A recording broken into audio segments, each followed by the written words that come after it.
Hi y'all, welcome to our channel. We are TC and Brenna Michaels, the owners and curators of Southern luxury lifestyle company Genteel and Bard. And pertaining to this video, we also are based out of Savannah, Georgia, and we are talking about the 5 most haunted hotels in Savannah today. So Savannah is the most haunted city in the country, you guys, and every house that TC and I have lived in the historic district has been haunted, legitimately haunted. And so if you want to have your own experience, here's the best places to stay at in order to have an encounter. And the first one is always the Marshall House. Built in 1851, Mary Marshall was the original owner, and a portrait still hangs behind the front desk of the hotel. But people go there as there is a waiting list because of the popularity.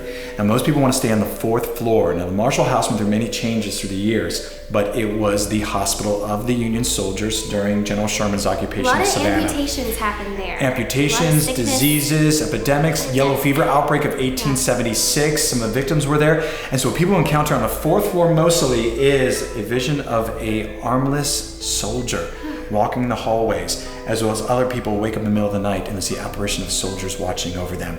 The 3rd floor, room 304, watch out if you are bitten and you see little teeth marks from children on the 4th floor.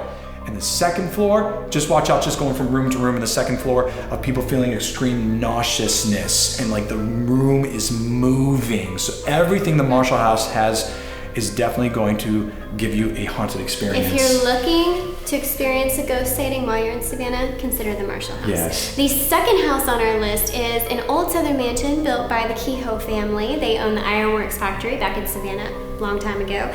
And the whole family lived there initially. Beautiful, beautiful mansion. And then after the family weren't living there anymore, it turned into a funeral home. And so for a very long time, there were funerals. They're held on the daily. So lots of coffins, lots of No, we're talking 50 years of a funeral home, and people in the basement who are staying down there are staying in the old embalming rooms of the KEHOE house. And these days, when you have breakfast at this bed and breakfast, the buffet is sitting in the front window where they used to have the viewings, where the coffins would be. So there's a lot going on. So when it comes to the KEHOE house, it doesn't matter which floor you're staying on, but we do suggest, I won't tell you why, but for women, tie your hair up in really tight buns before going to sleep because you don't want anyone messing with your long hair. A lot of pulled hair in the KEHOE house. Yeah. Number 3, right across the street from there is 1790 Inn, in which it is a beautiful, beautiful home, incredibly historic, in which it looks kind of quirky from the outside because there's many been additions to the house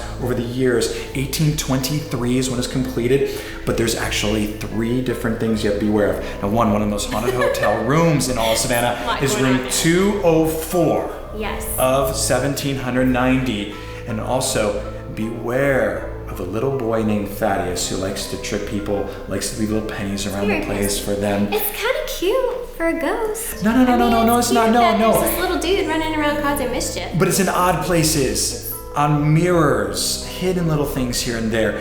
And then also down the restaurant area is watch out for the hauntings of the restaurant area as well. Now we suggest this though, is that just beware that when you do enter your room over to 1790, Patrick the owner has a gift for you. It is a journal from past guests who stayed in your room of things that happened. So just beware that you will know what happened in your room. You can creep yourself out in advance of your first night's sleep. It's fantastic. The 4th house on our list is the FOLEY House Inn. Now, this inn is inside of a beautiful old house. It's right off of Chippewa Square, which is one of the central squares downtown. As far as a place to stay, this is one at the top of my list. I think it's just a fantastic location. But this house is so haunted, you guys.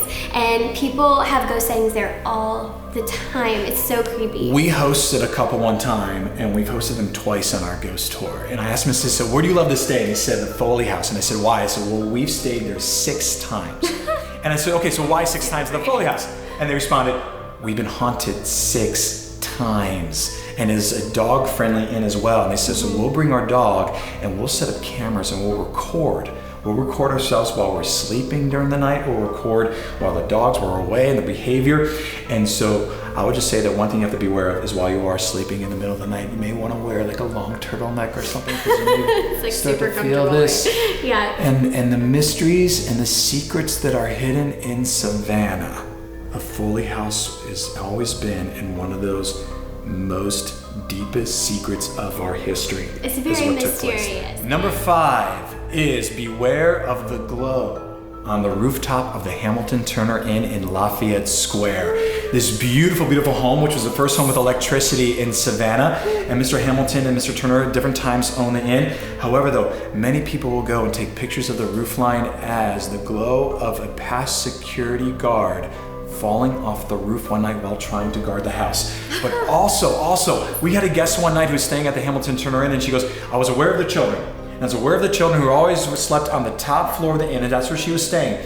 And she goes, I want to have some fun one night. So she brought in a game. She brought in a board game, like shoot some ladders. And she walks in there, she goes, all right, children, come on, gather around, everybody, time to play a game.